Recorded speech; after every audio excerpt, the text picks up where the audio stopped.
Chapter 1. The King's Mistake. For Sherlock Holmes, there was only one woman in the world. He did not love her because he never loved women. But after their meeting, he never forgot her. Her name was Irene Adler. One night in March, I visited my old friend at his home in Baker Street. I was married by now, so I did not often see him. "Come in, Watson," he said. "Sit down. I'm happy to see you because I've got something to show you." What do you think of this? It arrived in the last post. It was a letter with no date, name, or address. It said, "Tonight, someone will visit you to talk about some very secret business. You have helped other important people, and you can, we hope, help us. Be in your room at 7:45 p.m. "The paper. What do you think about the paper?" asked Holmes. I tried to think like Holmes. "It's expensive, so this person is rich. It's strange paper. Yes, it's not English. If you look at it in the light, you can see that it was made in Bohemia. And a German, I think, wrote the letter." "Ah, here comes our man now." We could hear the horses in the street. "Shall I leave, Holmes?" I asked. "No, no, I need your help." "This will be interesting," my friend answered. There was a knock at the door. "Come in," called Holmes.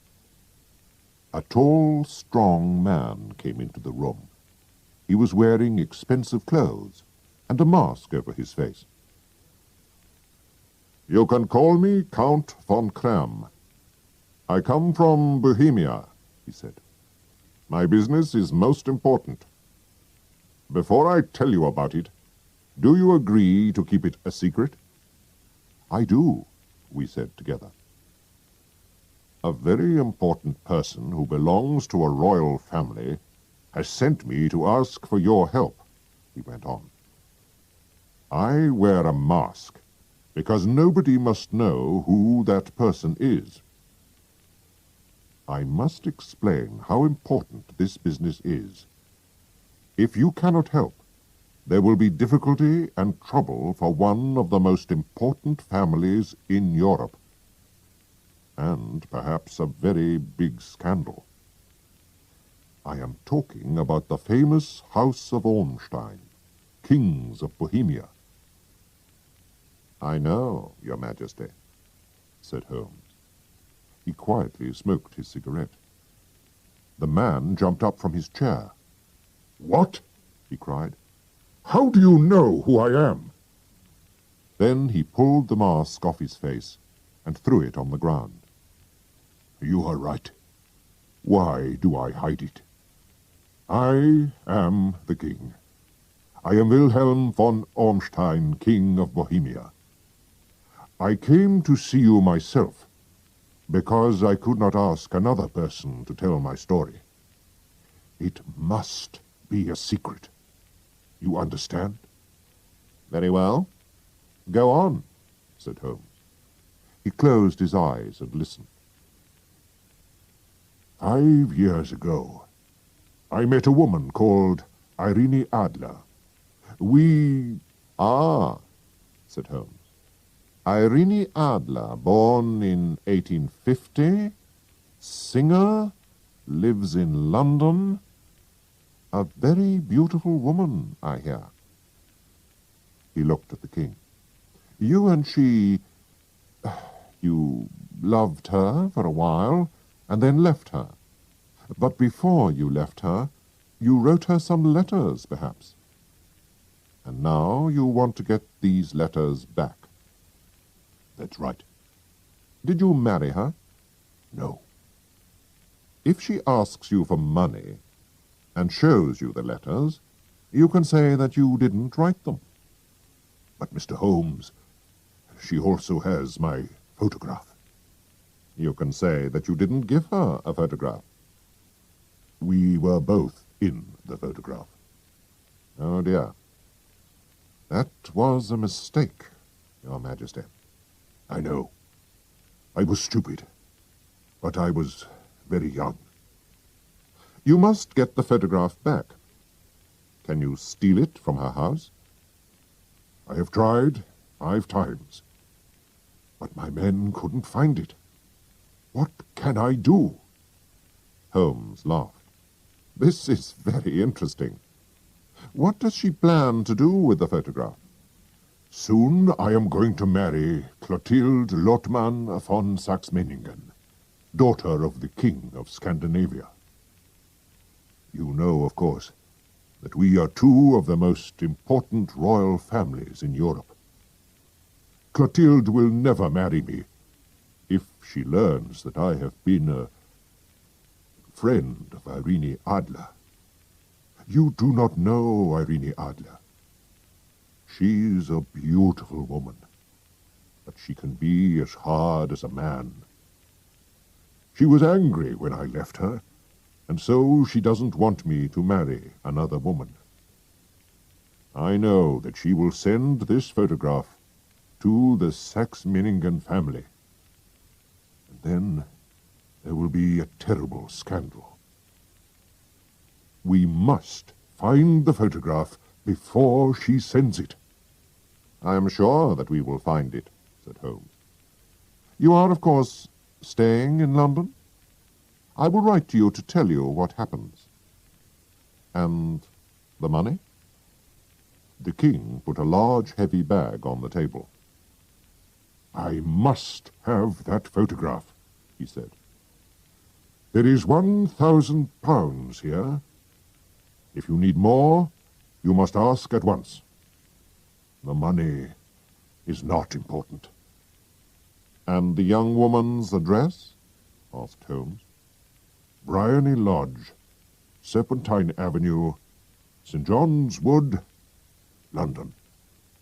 Good night, Your Majesty, said Holmes. I hope to have some good news for you soon. The king left, and Holmes turned to me. And good night, Watson.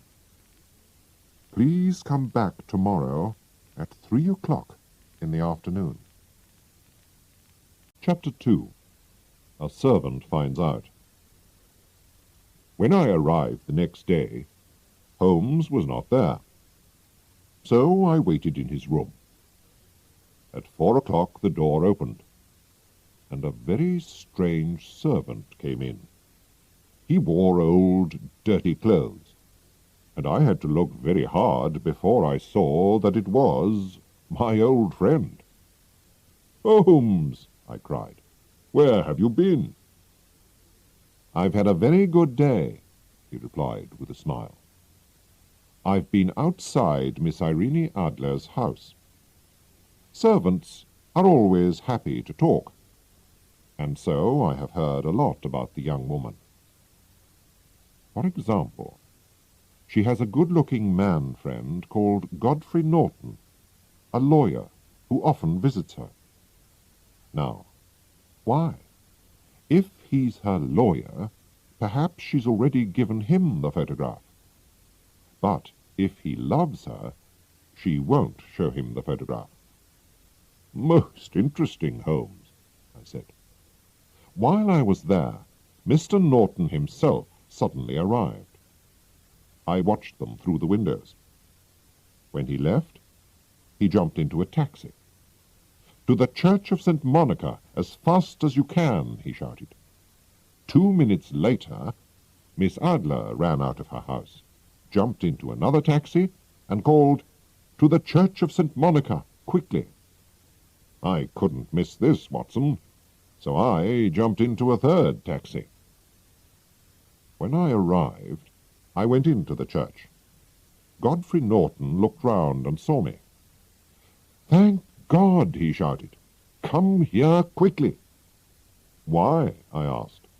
come on, man, we need you. And so I helped Godfrey Norton to marry Irene Adler. They needed a witness, and a servant from the street was better than nobody. So, she's married him. What shall we do now? I asked. Well, tonight, my dear Watson, I need your help. Will you do what I ask? Without questions? Of course, Holmes, if you think that it's important, I answered. Later, we'll go to Briony Lodge. Irene Adler, or Irene Norton, will arrive home at 7 o'clock, and she will ask me to go into the house. You must wait outside near the sitting-room window, and when it opens, watch me inside. When I hold up my hand, throw this thing into the room and shout, "Fire!" I took the small thing out of his hand. "What is it, Holmes?" I asked. "It's a smoke stick. The room will very quickly be full of smoke. After that, wait for me at the corner of the street." "Right. I'll do what you want," I said. Chapter 3. Fire. That evening Holmes again wore different clothes, and a large black hat. But it was not just the clothes that were different.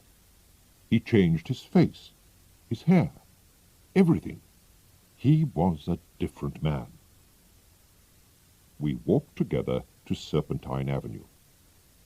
Outside the house there were a lot of people who were smoking, laughing, and talking.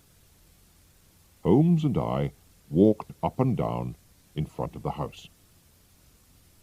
"You see," said Holmes to me, "I think she doesn't want her new husband to see the photograph."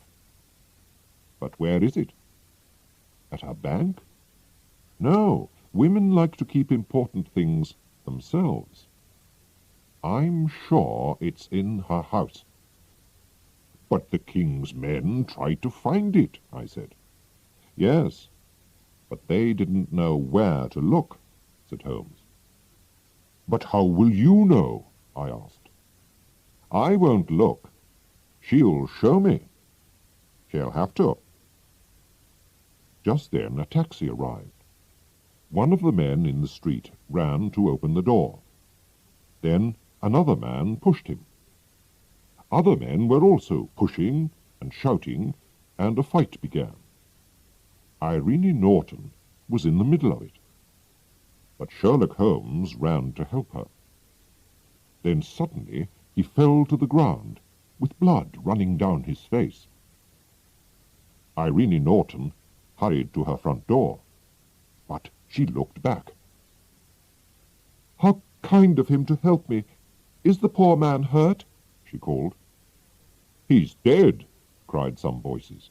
"No, he's only hurt," cried others. "Bring him into the sitting-room," she said. Some people carried Holmes into the house. I waited outside the window and watched. I saw how beautiful Irene Norton was. Then Holmes put up his hand, and I threw the smoke-stick into the room. Immediately the people in the street and in the house all began to shout "Fire!" very loudly. The house was full of smoke. I walked away, and 10 minutes later Holmes came to meet me. "Well done, Watson," he said. "Have you got the photograph?" I asked. "I know where it is." "She showed me," he answered. "But why did she show you?" "It's easy," he said, and laughed. "You saw all those people in the street? I paid them to help us. It wasn't a real fight, and the blood wasn't real. When people shout fire, a woman runs to the most important thing in her house, her baby, her gold, or a photograph. Mrs. Norton ran to find her photograph, which is in a cupboard in the sitting-room. I saw it, but I did not take it. Tomorrow we will go to her house with the king. We'll go very early before she gets up. The king himself can take the photograph from the cupboard, and then we'll go." While Holmes was talking, we were walking home to Baker Street. When we arrived at my friend's house, a young man hurried past us and said, "Good night, Mr. Sherlock Holmes." "I've heard that voice before," said Holmes to me. He looked down the street. But who was it? Chapter 4. A Photograph. The next day we went to Irene Norton's house with the king.